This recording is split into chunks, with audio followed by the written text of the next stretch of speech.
पिला माने आजिर जो एग्जाम रही तार केते कौन एक्सपेक्टेड कटअप जीवो से रिगार्डिंग आपण मानकर जो क्वेश्चन रोचे डिटेल्स आम एठारे कथा हवा निश्चित भाव में समस्ते भिडियोटा को शेष पर्यंत देखिए आउ निश्चित भाव में निजर मतामत शेयर करेंगे।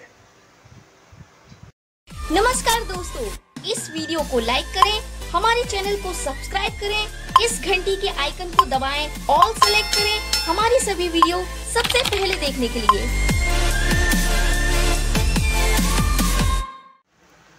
देखो पिला माने एक्सपेक्टेड तुम जनरल 45-50 ये रेंज रे रहिबो।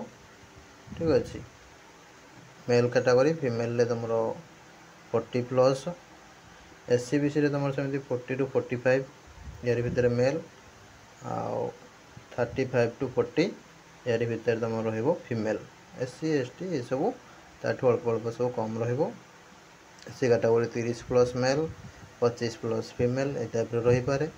एसटी कैटेगरी भी सेमती तुम 20+ मेल 15+ तुम फीमेल ये टाइप जनरली कटअप रही पारे। जेहेतु क्वेश्चन तो देखी थी बहुत जन तो पिलाମାନଙ୍କର भी बहुत जनकर परफॉर्मेंस भी भल है जहाँ सब पिला माने मतामत दौले तो निश्चित भाव में जो मानकर एति भी स्कोर मिनिमम रही आपण मैंने पढ़ापढ़ी आगामी दिन पर स्टार्ट करनी आउ लेट न करी रही। नमस्कार, जय जगन्नाथ।